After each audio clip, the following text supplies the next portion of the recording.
Bonjour et bienvenue, je suis Anne-Marie Cunier et je suis ravie de vous recevoir dans le podcast Learn and Enjoy. Dans chaque épisode, je vous propose d'analyser les usages et technologies du digital learning qui permettent de créer une expérience apprenant engageante et efficace. Avec des experts et professionnels du monde de la formation et de l'éducation, nous décoderons ensemble les bonnes pratiques qui marchent et les outils et méthodes qui permettent de transformer l'expérience d'apprentissage pour créer un effet waouh auprès des apprenants. Laissez-vous inspirer ? Bonjour à tous! Pour ce nouvel épisode, j'ai le plaisir de recevoir Émilie Lucet, qui est comédienne voix off. Dans une formation digitale, la voix tient un rôle important. Elle permet de créer un lien émotionnel avec les apprenants et va aider à transmettre l'information d'une manière accessible et engageante. Avec Émilie, nous allons échanger aujourd'hui sur l'importance de la voix off. Comment bien choisir une voix pour son module? Comment tenir compte des caractéristiques vocales? Comment bien se préparer avant un enregistrement? Faut-il préférer une voix humaine ou une voix artificielle? Etc. Car la voix est un formidable moyen de créer une connexion avec ses apprenants. Bonjour Émilie et bienvenue. Bonjour Anne-Marie, merci. Eh bien, je suis ravie de vous recevoir pour ce nouvel épisode. Et moi, je suis ravie d'être ici, merci beaucoup. Donc ensemble, nous allons voir aujourd'hui comment la voix peut contribuer à la réussite d'une formation digitale. Bien. Mais avant de commencer, est-ce que vous pouvez vous présenter? Quel est votre parcours et ce que vous faites au quotidien? Bien sûr, alors mon parcours, je vais essayer de faire court. Moi, je suis issue d'un parcours plutôt classique. Hem, j'ai fait des études, plutôt tournées vers l'administratif et le commerce et je suis toujours restée dans des entreprises, dans lesquelles j'occupais un poste, d'assistante, de vendeuse, voilà, jusqu'à ma dernière expérience professionnelle où, j'ai travaillé 7 ans dans l'entreprise familiale, donc avec mon père et ma sœur dans un magasin discount, une enseigne assez connue, où j'étais donc responsable administrative. Mais j'avais toujours en parallèle ce désir de faire quelque chose d'artistique et ça, c'est vraiment quelque chose qui était là depuis mon enfance. Mais j'ai jamais osé sauter le pas, j'ai jamais osé faire de théâtre. C'est des choses qui me faisaient rêver, mais que je n'ai jamais faites.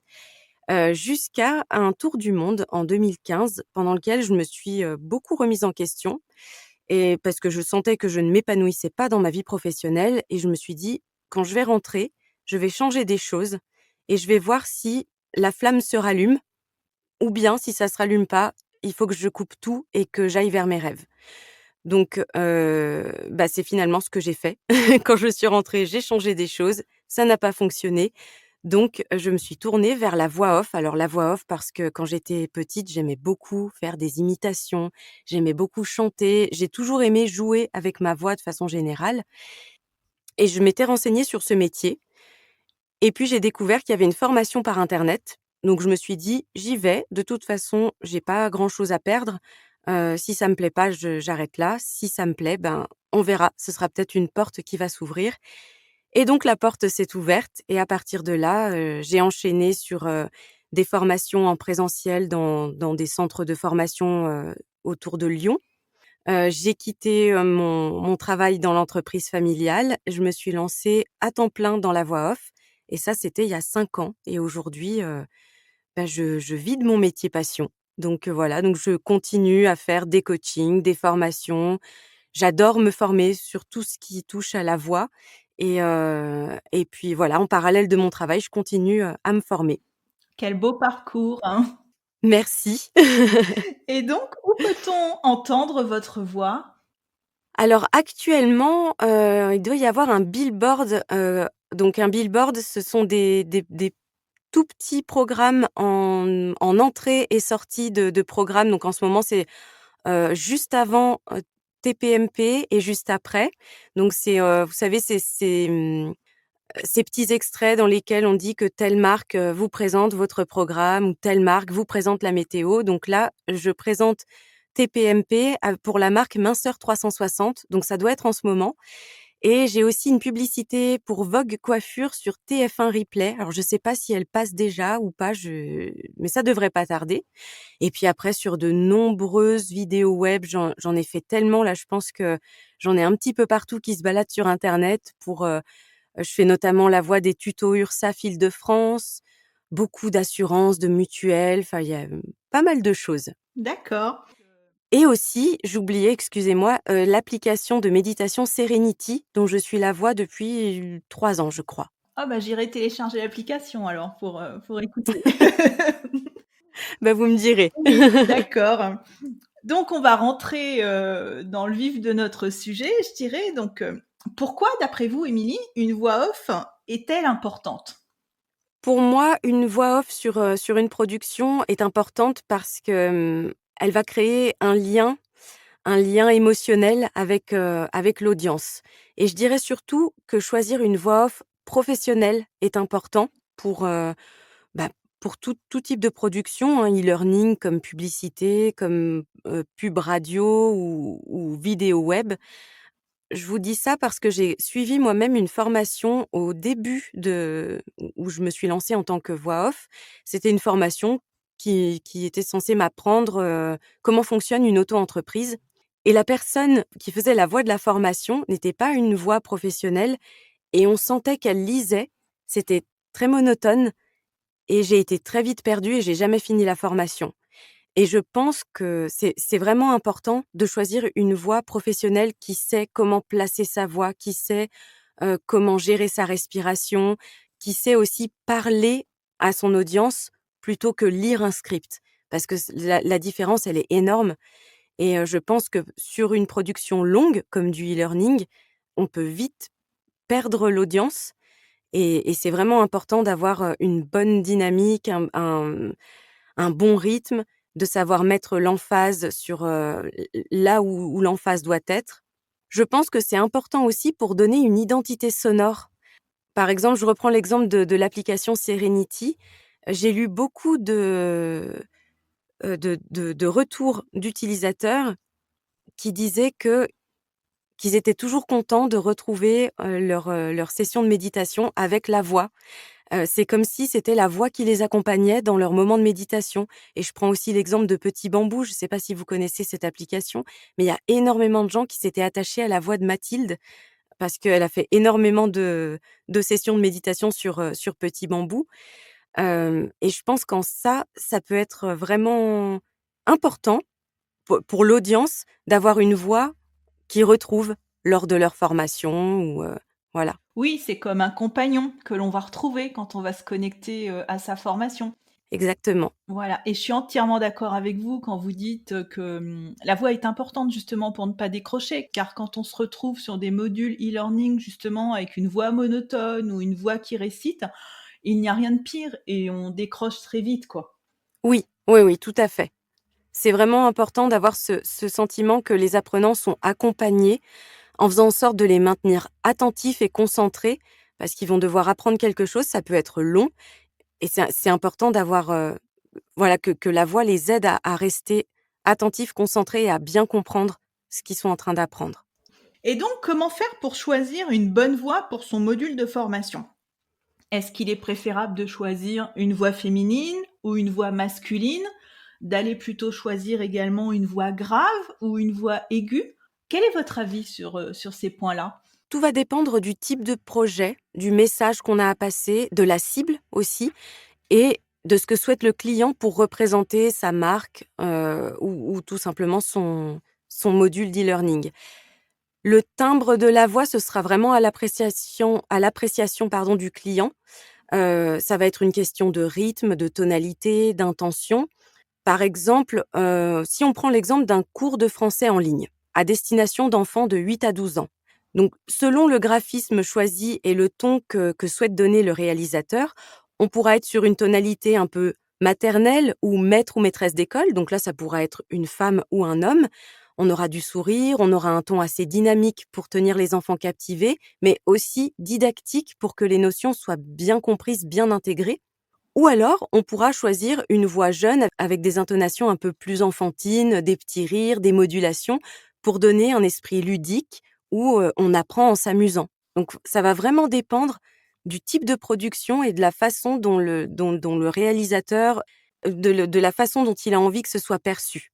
Mais typiquement, si on prend un exemple, de la pub pour des couches pour bébés, on va forcément partir sur une voix douce, maternelle, souriante, voilà. Ça va vraiment dépendre du type de production et de ce que veut le client. Oui, de coller à l'audience quelque part, à sa cible. Totalement. Et donc votre voix, quelles sont ses caractéristiques? Alors moi, j'ai une tessiture médium, je crois que c'est la plus répandue chez les femmes. Après, je décris souvent ma voix comme étant naturellement souriante et plutôt douce. Mais je peux aussi monter un peu dans les aigus pour faire, par exemple, du promotionnel, de la pub radio. Je me rappelle notamment de pub radio pour la grande récré où il fallait que je sois hyper dynamique, hyper enjouée et là, je montais dans les aigus. Ou alors je peux aussi descendre dans les graves pour de l'institutionnel plus droit, plus posé. Il m'arrive parfois d'avoir des petits éraillements, dans la voix et au début, je les corrigeais sur mes enregistrements. Mais maintenant, je les laisse parce que souvent, c'est apprécié pour donner un petit côté, plus naturel, plus profond. Donc pareil, ça dépend des productions. Mais voilà, en général, c'est tessiture médium, voix naturellement souriante et plutôt douce. Et la mienne, quelles seraient ses caractéristiques? Alors je dirais que, pareil, votre tessiture, elle est dans les médiums, peut-être presque médium aigu, mais je suis pas sûre, je voudrais pas dire de bêtises.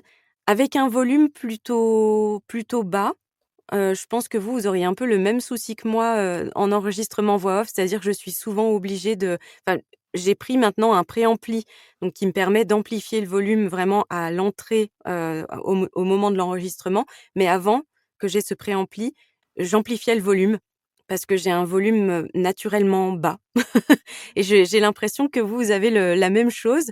Mais pareil, on sent le sourire dans votre voix et c'est vraiment agréable. J'ai écouté quelques-uns de vos podcasts et voilà ce que j'en retire par rapport à votre voix. Oh bah merci, c'est gentil. Je vous en prie. Et quelquefois, on dans des outils auteurs, on a la possibilité donc de rajouter une voix de synthèse, une voix d'intelligence artificielle. Oui.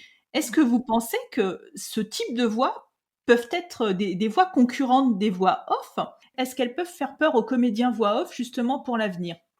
Elle fait peur à certains comédiens. Alors c'est marrant, c'est un sujet qui revient souvent chez les voix off, avec des avis, bien tranchés. Il y a ceux qui pensent que notre métier est en train de mourir et puis il y en a d'autres qui craignent absolument pas les voix de synthèse parce que sûrement ils en ont détecté aussi les limites. Moi, je suis plutôt de ceux qui ne craignent pas les voix de synthèse. C'est vrai que l'évolution, de l'intelligence artificielle est vraiment impressionnante et au niveau des voix de synthèse, il y a vraiment un travail qui a été fait. C'est vraiment impressionnant, mais je reste persuadée que ces voix de synthèse, elles serviront peut-être un jour les intérêts de ceux qui souhaitent produire à moindre coût et tant pis pour la qualité.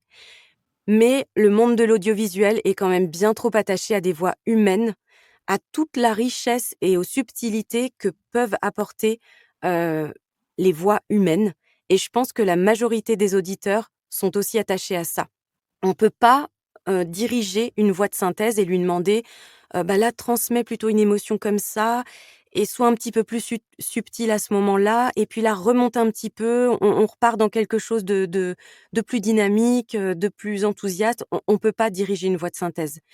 Donc c'est des voix qui vont pouvoir évoluer autant qu'elles le voudront, elles ne seront jamais une voix humaine. Je fais, un parallèle avec les robots qui ont remplacé des humains, notamment, dans le secteur de l'industrie. Alors oui, c'est possible, dans certains domaines, de remplacer un humain par un robot, mais il y a toujours des limites. Remplacer l'homme par un robot dans un corps de métier, ça peut donner l'opportunité à l'homme de se tourner vers de nouveaux métiers avec moins de répétitions, moins de pénibilité, de risques de maladies professionnelles. Je me rappelle que quand j'ai travaillé, dans l'entreprise de mon père, je voyais nos hôtes et nos hôtesses de caisse, on avait beau travailler l'ergonomie des postes, il y a toujours des gestes répétitifs et certaines personnes fragiles développent rapidement des maladies professionnelles. Pour moi, avoir des caisses automatiques dans un magasin, bah, c'est super et les hôtes et les hôtesses de caisse, ils peuvent se tourner vers des tâches plus variées, plus tournées vers la communication avec le client. Hem, Moi, j'ai souvent tendance à voir les opportunités dans les difficultés et pour moi, le fait qu'aujourd'hui, les voix de synthèse évoluent, ça peut permettre de faire des voix témoins.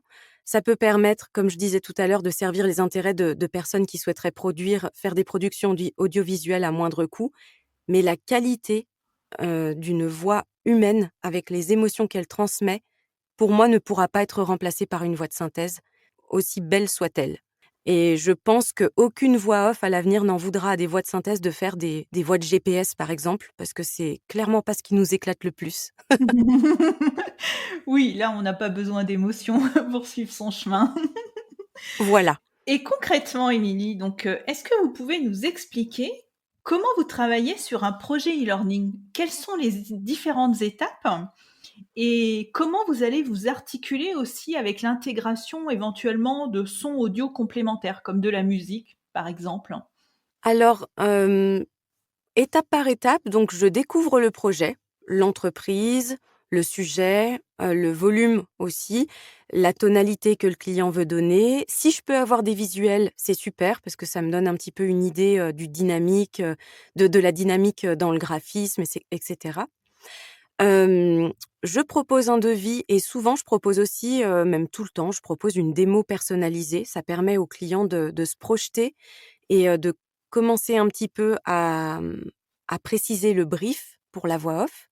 Une fois que le devis est validé et que la deadline est fixée, je cale l'enregistrement dans mon planning et selon le volume, ça peut prendre plus ou moins de temps. Si j'ai un module qui fait, 10 minutes, en 24-48 heures, je peux l'avoir livré. Si c'est un module qui va durer ou plusieurs modules qui vont durer au total 30 minutes, il faudra que j'étale un petit peu plus dans le temps. Une fois que c'est enregistré, je nettoie la piste, j'enlève les mauvaises prises, les moments où j'ai fourché, j'enlève aussi ce qu'on appelle les mauvaises respirations. C'est-à-dire, là, par exemple, la respiration que je viens de faire, je l'aurais enlevée dans un enregistrement. Mais c'est important quand même de laisser quelques respirations, les respirations un peu discrètes qu'on a en milieu de phrase parce que ça permet de garder un côté vivant et humain pour le coup. Ensuite, je découpe et je nomme les fichiers. J'ai un logiciel qui me permet de faire ça assez rapidement. Je fais une écoute de contrôle, j'envoie au client et s'il y a des reprises, je reste disponible pour les effectuer dans les meilleurs délais. Dans la mesure du possible, j'essaye toujours d'enregistrer d'une traite afin d'avoir un son linéaire et de garder, la même énergie. Parfois, quand on enregistre un bout d'un module un jour et puis l'autre bout le lendemain, le fait d'avoir bougé de position, par exemple au niveau de voilà, quand on s'installe dans la cabine, la position qu'on a par rapport au micro, il suffit qu'on bouge de quelques centimètres et ça peut s'entendre, même si c'est subtil. Donc faut se remettre dans le bain, faut retrouver la même intonation, le même volume et cetera. Mais quand l'enregistrement est vraiment trop long et que j'ai pas le choix, je découpe l'enregistrement, je le fais sur plusieurs jours. Généralement, maintenant j'ai l'habitude, donc ça se passe très bien. Et parfois, il m'arrive de déléguer toute la partie post-production. C'est-à-dire que moi, j'enregistre et tout ce qui est nettoyage, découpage et nommage, je le laisse à un ingé son. Pour ce qui est de l'intégration de sons, de musique, c'est quelque chose que je ne propose pas parce que ça fait pas partie de mes compétences. J'y passerai énormément de temps. Je saurais le faire si vous voulez, mais j'y passerai énormément de temps parce que c'est pas mon cœur de métier et je préfère laisser ça à des pros. Donc éventuellement, si un jour un client me dit: «J'aimerais, mettre un peu de sound design et cetera», je pourrais lui proposer de travailler, avec un ingé son ou un sound designer, mais moi je ne pourrais pas le faire. Et vous disiez que, lorsque vous, prenez en charge un projet, donc vous demandiez quelquefois des visuels pour voir un petit peu, l'univers. Et comment est-ce que vous arrivez à vous immerger à chaque fois dans l'univers de chaque projet? Est-ce que cela peut être plus difficile, pour certains projets, comme par exemple, je ne sais pas, des projets, techniques? Alors oui, effectivement, les projets dans lesquels il y a beaucoup de vocabulaire technique, ça peut être un peu plus compliqué. Pour pouvoir m'immerger dans l'univers de chaque projet, je fais d'abord une lecture un peu transversale du script. J'essaye de capter l'idée générale, de voir comment c'est construit, si, c'est vraiment, on est vraiment sur un vocabulaire, plutôt soutenu ou si on est dans un vocabulaire, enfin, si c'est construit de façon conversationnelle, donc là, ça va me donner un petit peu déjà une idée de la tonalité et du rythme que je vais donner. J'examine les images si j'en ai pour m'imprégner aussi des graphismes, déterminer un peu la dynamique, le rythme, tout ça. Et après, tout simplement, j'imagine ma cible et je fais comme si je lui parlais pendant que j'enregistre.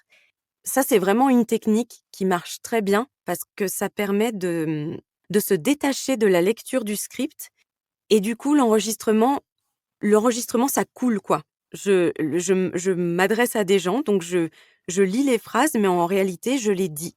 Hem, Les scripts, donc avec des termes plus techniques, c'est plus difficile parce que déjà, il faut arriver à bien comprendre le sens des phrases et c'est pas toujours évident et ça demande aussi parfois de s'entraîner sur des prononciations avant d'arriver à enregistrer la phrase sans buter sur des mots.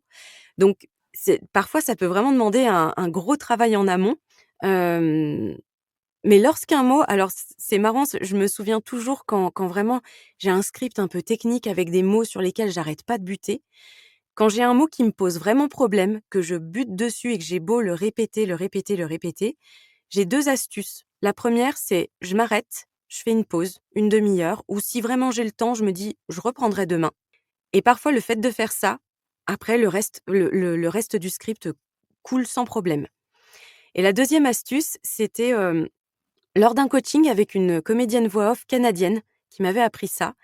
Elle me disait: «Tu t'arrêtes, tu regardes le mot qui te pose problème et tu lui envoies de l'amour». Donc elle me parlait en anglais, elle me disait: «Tu lui dis: "Love, love, love, love, love" et tu t'arrêtes 2 minutes et tu reprends». Et ben, chaque fois que je fais ça, ça peut paraître dingue, mais ça marche. Donc j'envoie de l'amour aux mots difficiles. C'est amusant. Et justement, Émilie, là, vous parliez d'astuces. Est-ce que vous avez des astuces pour, à nous donner pour avoir une belle voix? Pour se préparer avant d'enregistrer? Oui, j'aurais plein d'astuces à vous donner. Alors, je vais vous donner celles, les plus basiques et qui marchent très bien.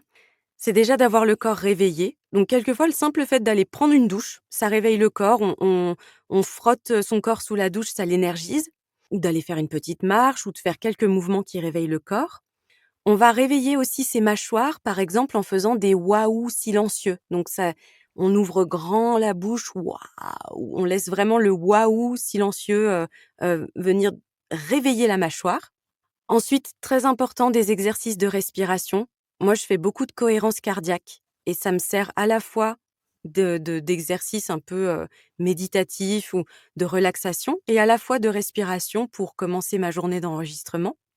Ensuite, on va travailler la diction et l'articulation. Pour ça, il y a un exercice très efficace, c'est l'exercice du stylo. Donc vous mettez un stylo entre vos dents, en travers de votre bouche et vous lisez un petit texte, 2-3 paragraphes, vraiment pas très long. De toute façon, vous allez sentir rapidement vos mâchoires et la langue aussi qui commence à faire un petit peu mal, donc dans ces cas-là, il faut s'arrêter.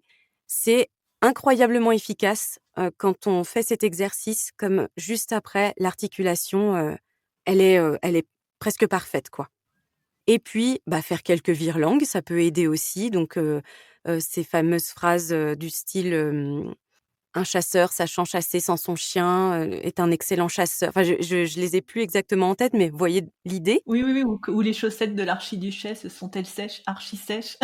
Voilà, exactement, c'est celui-là que je cherchais. C'est exactement ça.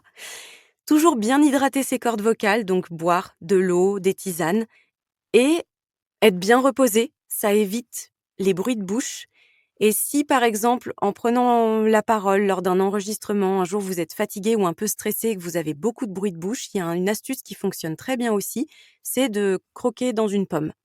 Voilà. Et sinon, si un jour vous avez un peu la voix enrouée ou limite une extinction de voix, bon, le mieux, c'est de reposer ses cordes vocales. Mais si vous devez absolument prendre la parole, enregistrer pour votre podcast, je sais que les voix off utilisent beaucoup le sirop des chantres ou des synergies d'huiles essentielles dans lesquelles, on met, du tea tree, de l'huile essentielle de tea tree. Voilà, pour les petites astuces que je peux vous donner. Merci, merci beaucoup pour toutes ces astuces. Et pour le montage, Émilie, est-ce que vous auriez éventuellement des conseils? Parce que là, vous nous avez dit tout à l'heure de ne pas supprimer forcément toutes les respirations pour garder, un aspect humain. Est-ce qu'il y aurait aussi, d'autres conseils? Oui, alors effectivement, donc détecter ces mauvaises respirations, donc ce qu'on appelle les mauvaises respirations, c'est souvent celles qui sont entre 2 phrases. Celles qui sont en milieu de phrase, si elles sont assez discrètes, elles rendent l'enregistrement humain, donc c'est bien de les laisser. On peut faire en sorte aussi, là où on a enlevé les mauvaises respirations, d'insérer des silences plus ou moins longs, de façon à garder un rythme cohérent.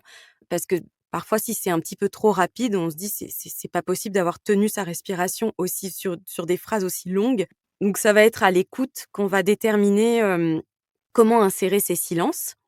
J'utilise aussi parfois des plugins comme, la suite de plugins ERA, ERA, dans laquelle on a tout toutes sortes de plugins, des déesseurs, donc ça, c'est ce qui va diminuer un petit peu les sifflantes, donc tout ce qui est ch et se. Enfin voilà, c'est ce qu'on appelle des sifflantes. Quand ça siffle un petit peu trop, on peut avoir des plugins qui nous aident à diminuer ça. Ou, il y a aussi des plugins qui permettent d'enlever, tous les petits clics, donc les fameux bruits de bouche dont je parlais tout à l'heure. La suite Era, franchement, elle a un plugin, pour décliquer qui est vraiment fabuleux. On a aussi la suite Isotope, mais qui est un peu plus chère, mais qui est très efficace. On peut s'aider de plugins comme ça. Après, ça remplace jamais un nettoyage manuel, mais qui est beaucoup plus long et fastidieux. Donc, voilà ce que je peux conseiller pour le montage. Merci. Et pour finir, pour le matériel, est-ce que vous avez, des recommandations pour, l'acoustique, le micro ou le logiciel? Moi, personnellement, là, j'enregistre avec un micro T-Bone. Alors, il y a un principe fondamental à retenir, c'est que le meilleur micro, la meilleure carte son ne donnera pas la meilleure qualité de son si on n'a pas la bonne acoustique. Donc après, tout dépend de ce qu'on veut faire. Bien sûr, si c'est de la voix off en professionnel, on est presque obligé d'avoir sa cabine insonorisée et traitée acoustiquement. Si c'est comme pour vous de l'enregistrement de podcast, peut-être que l'acoustique a moins d'importance, mais ça peut toujours être bien de soigner un peu son acoustique avec quelques panneaux, des panneaux acoustiques, quelques mousses, par-ci par-là. Ça peut être aussi tout simplement d'avoir une pièce meublée avec un canapé, avec une bibliothèque. Ce sont de très bons absorbeurs de réverbération, donc ça, c'est très bien aussi. Et pour les micros, pareil, ça va dépendre de votre, utilisation. Le T-Bone, c'est, une excellente marque.